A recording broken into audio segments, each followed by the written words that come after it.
Hey y'all, welcome back to Whip Tips here. I thought about redoing your XJ nasty interior. I gotta do some work on this console, wash it off and stuff, but what I'm really gonna do today is get rid of the front section of carpet in the passenger area up front, and I am also going to put down soundproofing materials and install new carpet over all that. So let's go ahead and jump right into it.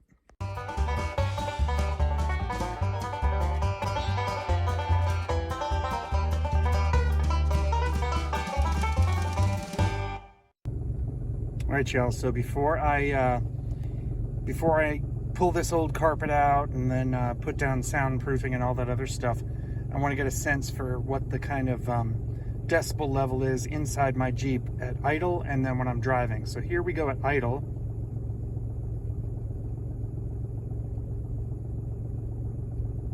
I'm going to call that 60 decibels at idle. And then I'll get started here for a bit, take it for a drive, and I'll push hold. It's not safe for me to film and get decibel levels at the same time, and then I'll show you that. All right, so at 55 miles an hour, decibels were about 80.6. I noticed though that at like 30, you get some sort of resonance that's even louder than that. But anyway, 55 miles an hour, 80.6. So let's see what the soundproofing does and the new carpet. All right, so first thing we got to do if we're gonna install the carpet is we got to take out the middle console, and we got to take out all the seats. But first we're going to start with the console, and we're going to remove these two screws here. There are two screws in the bottom. You can see one there and one there. And we may have to remove these two. I can't remember, but maybe not. It's been a while since I've done the console. And then I think, if I'm not mistaken, I know in the two-wheel drive versions, this pops off here.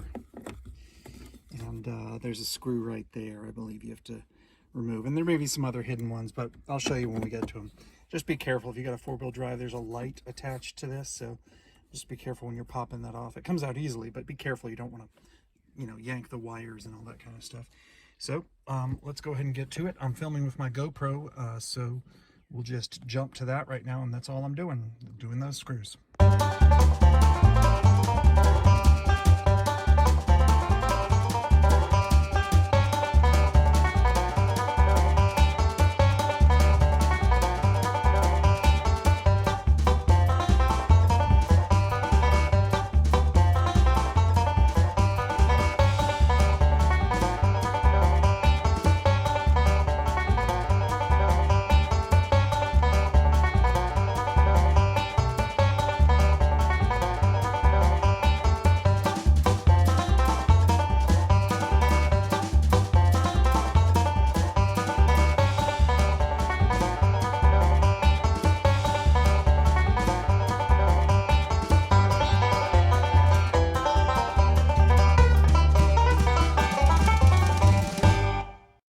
Ahead and removed, you just pull the light bulb out of this.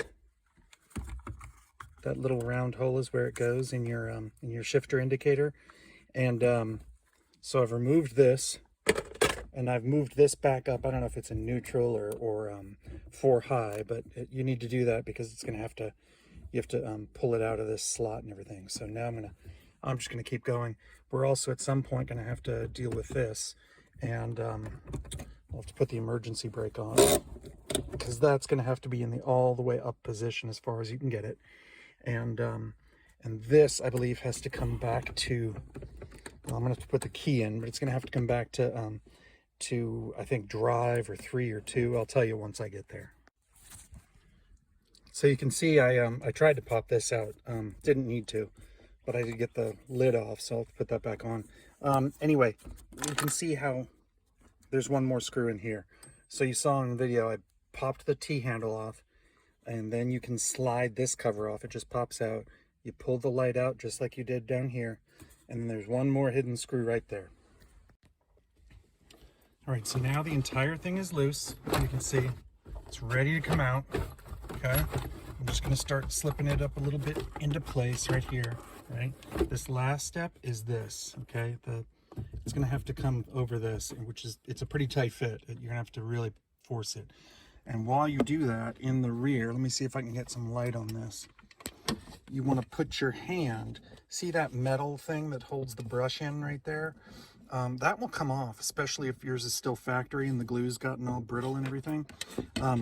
That will come off. And so what you have to do is put your hand at the very bottom to support it and keep it in place. At the same time, you pull this up, back, and then over the emergency brake handle. So let me go ahead and try it, and we'll catch it on GoPro.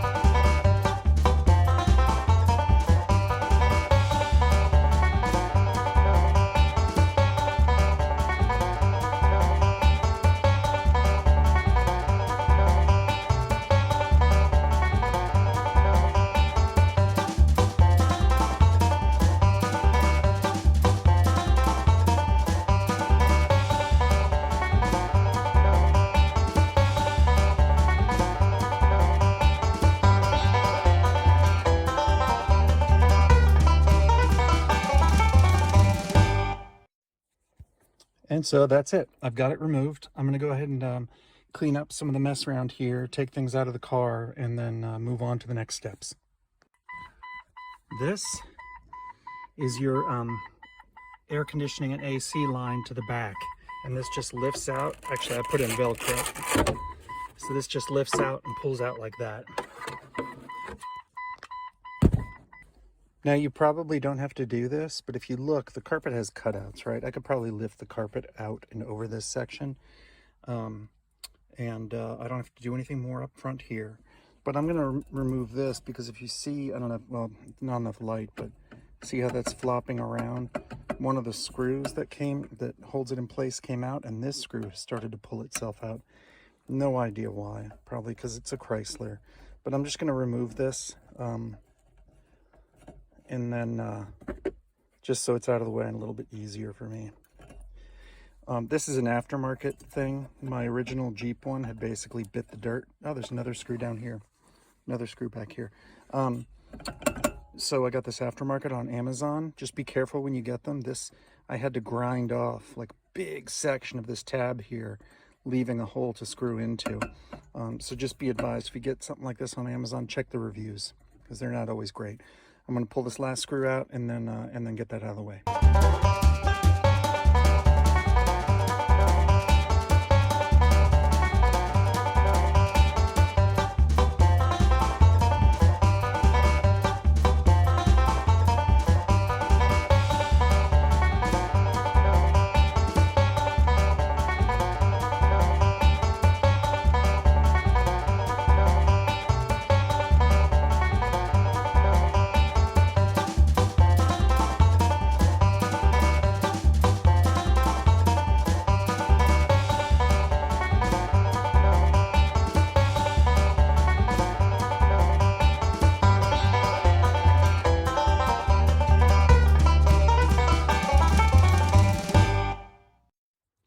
All right, so I'm at the back side of the passenger seat, front passenger seat.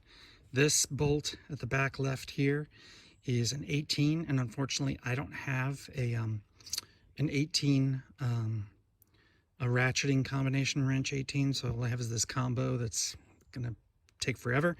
And over here, I've got a 13 attached to the bolt on the back end. I don't know what the front ones are yet, but I'll tell you in a second.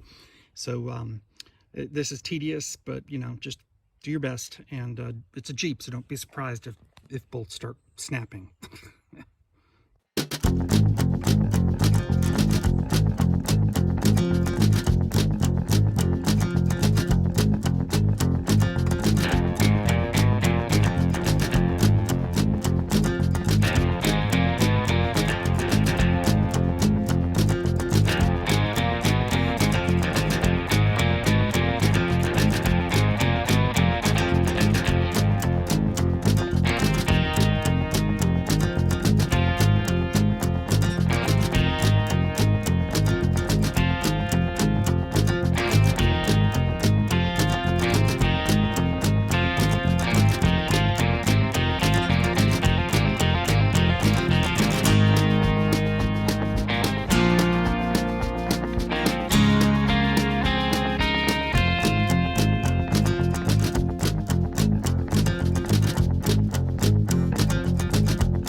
that does the back.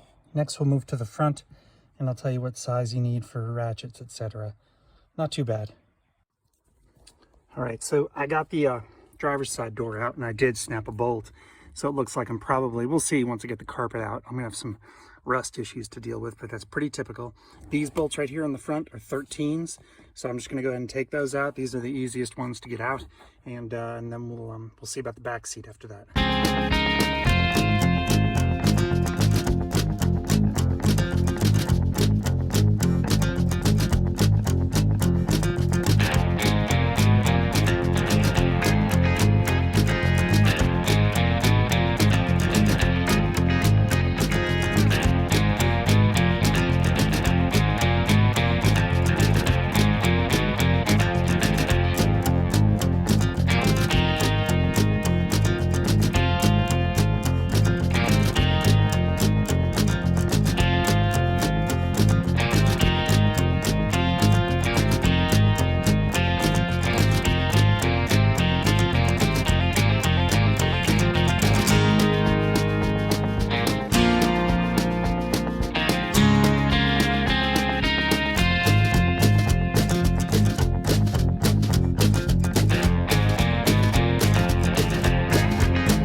All right, so I've got the front seats out. Now, I have a 2000 Cherokee. That's what you're looking at here. And if it is the same as the earlier model Cherokees, this bench removal is actually pretty easy. All I'm gonna do is first, there's a little lever here. I don't know if you can see that. You flip that up. Lift this from the strap.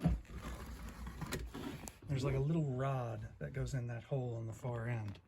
And then you just pull it out. That's really easy. It makes me wonder if that back seat's safe at all. But anyway, let's keep going. Next thing we're gonna do is loosen these, take out these screws that are holding the plastic molding in place. And in some cases, we're gonna remove the plastic molding.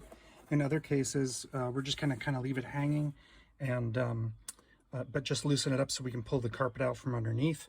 And at that point, once I get all these screws done on the passenger and driver's side, we should be all ready to pull all the front carpet out. And guys, this is nasty. This is the original owner's carpet. I'm a second owner of this Jeep, and it is really nasty. I know that I did the heater core, so I've already been under here and dealt with the rust and painted over it and everything. I don't know what the driver's side's going to be like. It's probably going to have some rust there as well. The floor pans on these things are notorious for rusting, so we'll see how it goes. One tip, be very careful with your plastic molding. It is difficult, if not impossible, to find these pieces anymore.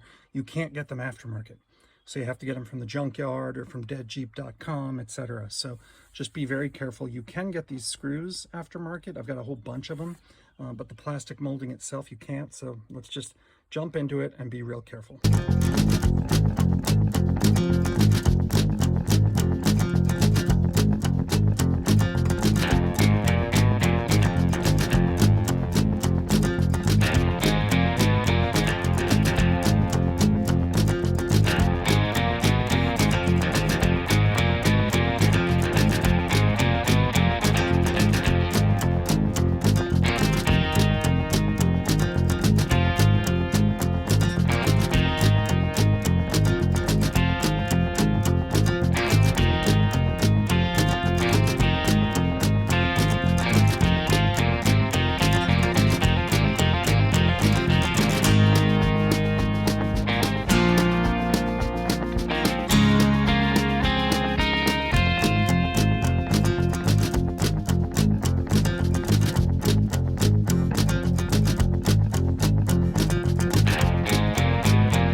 Okay, so that finishes the passenger side. We're all ready to pull the carpet out. Now on the driver's side, you saw I had a little bolt here that I was trying to loosen and couldn't really get. So in the end, I just pulled the plastic piece toward the back, popped out, and then I loosened the bolt so I have an easier time getting it back in. And the driver's side might be a little different than this. You'll just have to figure it out. But it'll be almost identical in terms of these screws. I'm just talking about the front panel. Now, we're going to go ahead and one thing not to forget, I did forget this. When I removed the passenger seat, you didn't see it because I didn't show you the driver's seat removal. There is an electrical connector that attaches to the driver's seat to let the car know if you've got your seatbelt on or not. And I can't find it now. Somewhere over here. Oh, here it is. So this right here, that little plug, you know, just be careful when you're pulling the front driver's seat out that you remove that first, because otherwise you're gonna snap that set of wires and have a whole different problem on your hands at that point. But anyway, let's move on. I'm gonna do the driver's side off camera, and then we're gonna pull the front carpet out and get rid of that. I'm done with this front carpet. And then I'll show you how to continue removing, since we're putting soundproofing down, even though I'm not replacing the rear carpet, I am gonna have to remove it, which means pulling off this back part right here. So we'll do that last before we start moving on to prep work for soundproofing, etc. All right, progress. All right, so I'm about to start trying to pull up the carpet. I haven't actually watched any videos. I wanna see if I can figure it out myself. There is a clip right here, and I've got one of these little clip tools, and I think you pop up the center and then the rest of it comes out, if I'm not mistaken. I'm not really worried if I break it. I have like tubs of these clips, and I suggest you do the same. You can get them on like Amazon and stuff. Yeah, I'm obviously doing it wrong. I thought for sure you just pull this center part up and then the rest of it should just come out. Apparently not.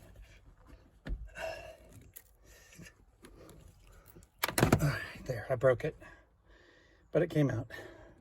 I'll just get a new one and replace it. So now here's what I figured I'd do. I'd start at the back here and start working the carpet up around the edges and folding it into the inside. And then once I get to the front, I'm gonna pull it down from the firewall up under the dash and start folding it to the inside. And then once I get all of that side removed, then I'll start kind of flipping it over the middle here to get it over all that crap right there. And we'll see if that works.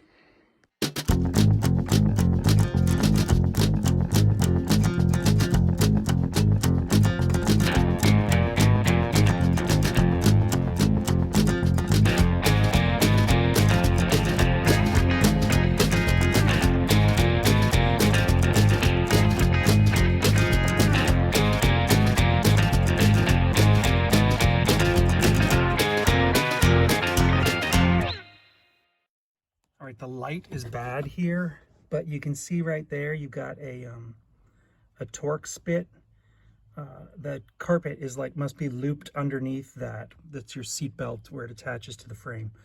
So you're gonna have to loosen that up or maybe even remove it entirely.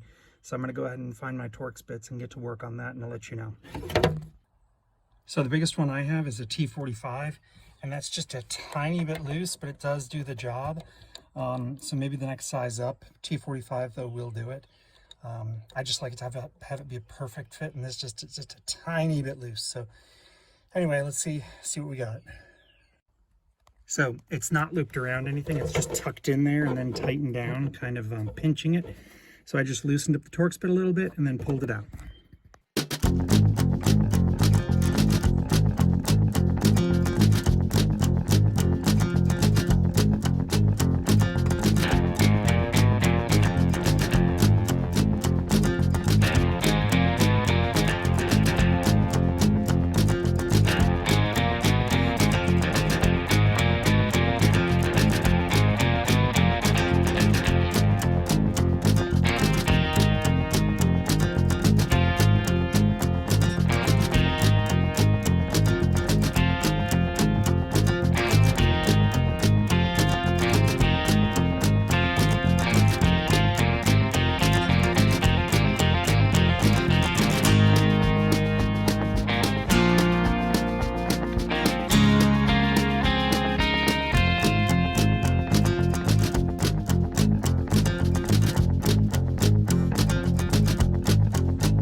right, so got the carpet out.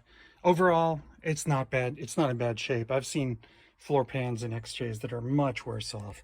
This stuff right here is like factory sound deadener, and I'm not going to try and peel that off. I'm going to leave that stuff on and just go over it or around it. It's still in decent shape.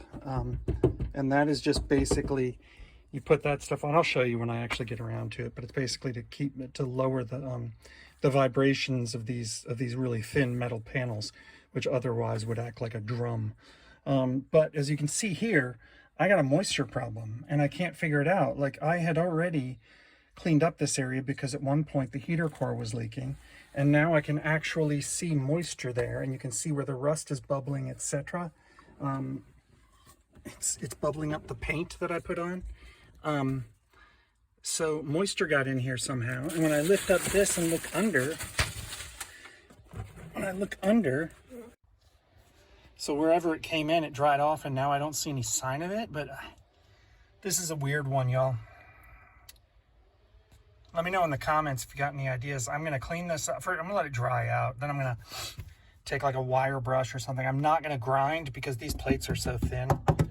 You'll grind right through, or I would. I'll probably just do a wire brush wheel on my drill or something like that and get down as far as I can to metal. Sand it down, vacuum it all up, and then paint over. And I'll try and do that tonight so I can get by tonight, so I can tomorrow start laying down the soundproofing. So anyway, not what I wanted to see, y'all. The driver's side, just got your typical XJ rust. No moisture, right now or anything like that. That's just old rust from whoever owned this thing before, and otherwise is looking really good. And that's not a lot of rust, trust me, for an XJ. Everything, the rust you're seeing is doesn't even register with me. It's so not an issue. So anyway, let's get the back. So to get the back, we are going to have to, there's a latch there and a latch on the other side. I'm going to undo the latches, push it forward, and then push the seat forward so I can access the bolts. And there's the bolt you want. There's one on either side. That's a 15. Now, I've seen other videos where they call it a 19. Mine's a 15. So I don't know if that's because mine's a 2000 or what, but mine is definitely a 15. So let's just go ahead and get into it.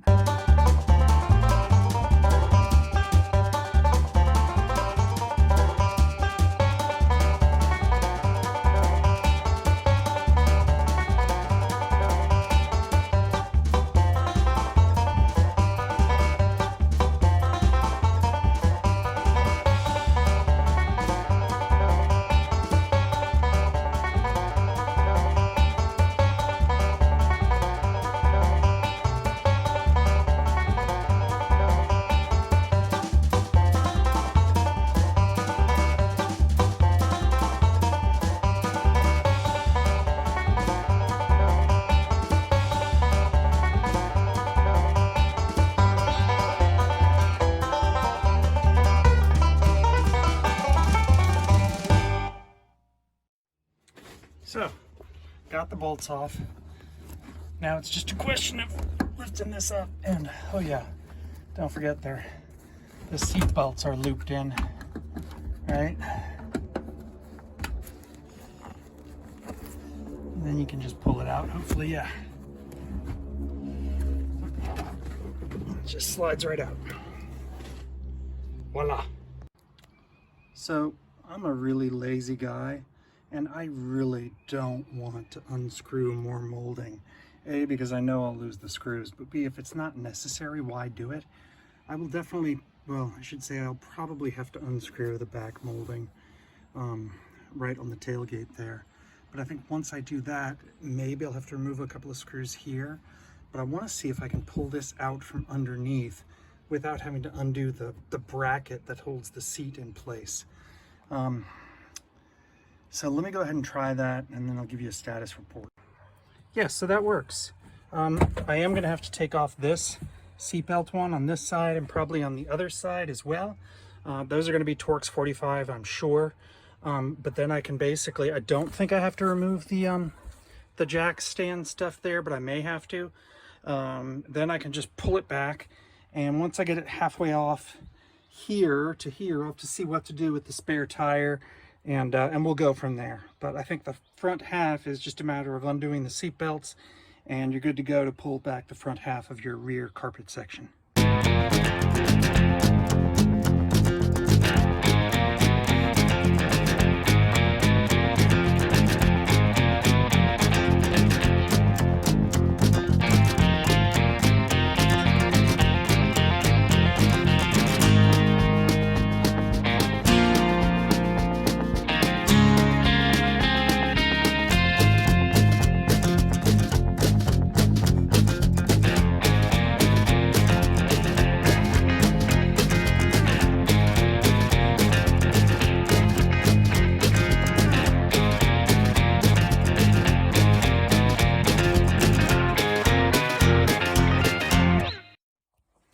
So I've just taken a break from unbolting stuff. I stripped out one of the Torx bolts in the back, so I'm waiting to get the proper size Torx bolt and Torx bit. Hopefully that'll fix it all. Don't use the T45 bits on these things. They require, I think, a T50. You know, if that may be too late for me, I may have to do a lot of painful stuff to get one of those Torx bolts out. But anyway, I'm just using a drill bit with a steel wire brush head, and it's making quick work of this rust. It's just surface rust, so everything's in really good shape. After this, I'm going to put on some Permatex rust inhibitor, or whatever it's called, rust transformer, and give that 24 hours. Then I'll get to the last part eventually. So a lot of prep work involved with this, not going to lie. A lot of vacuuming, a lot of getting rid of dust, all sorts of stuff. So make sure that all your rust is up, though. You don't want to do all this stuff on a rusty floor pan. So that is the bolt I'm having trouble with, the Torx bolt, to get my seatbelt out. And you can see these things are like just awful, corroded. They come right out through the bottom. Thanks, Chrysler. Gotta get the can up right. They come right out through the bottom of the car and just rust over time. And so I've already stripped out the Torx head on that one, and the other one is kind of hidden, but you know, just do your best on these. Don't be surprised if you have the same problem. I think that's the seatbelt bolt. Trying to look for the end. You know, it's a Jeep. This is how Chrysler does us, you know?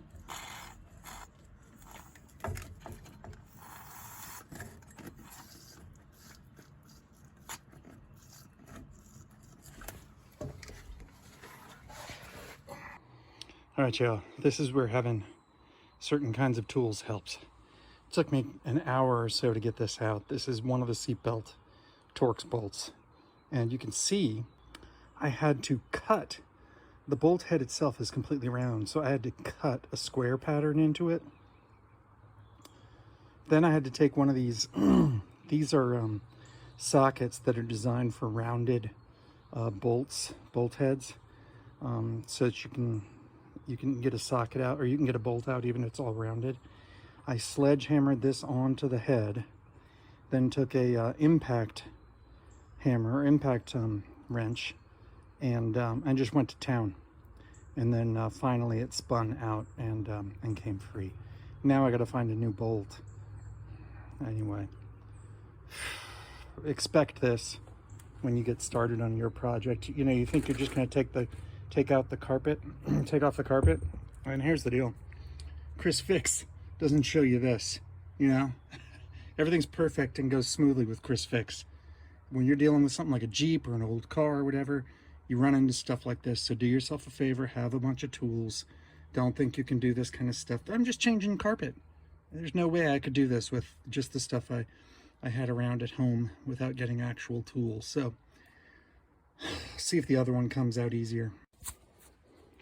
This is the way I recommend doing it. So I've got my electric impact gun here, and I put the T50 Torx bit on the end of it, and took a few good seconds to really get it going. But the head of the bolt is fine.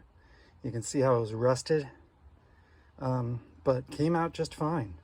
And I may have been fighting Loctite too. So this bolt is good. I just need one bolt now because of the one I ruined. That's how I recommend doing this job.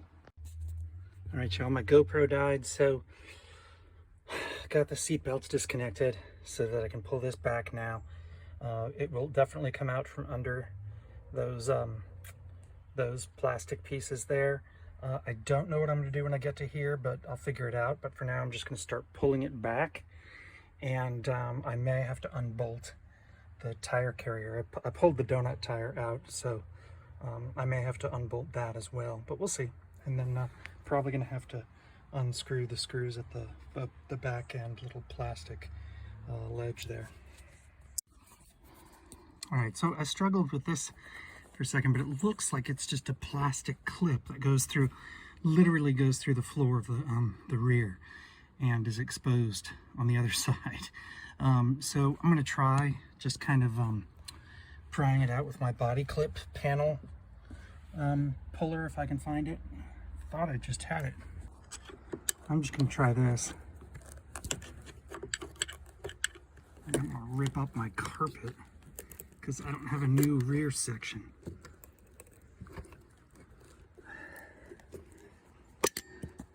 You know, I honestly thought the carpet would just kind of go around this, but apparently not. So, I don't know. I'll figure it out and come. And there she is with the carpet out. Not too bad. Kind of dirty. I'm going to have to clean up some of this stuff. Make sure it's not hiding any rust, which I don't think it is. There are a couple of spots I'm worried about. But in all, I mean, it's not too bad. That's got some rust starting up down there, and this has some rust around them. And I am gonna hit this spot. I am gonna hit this spot with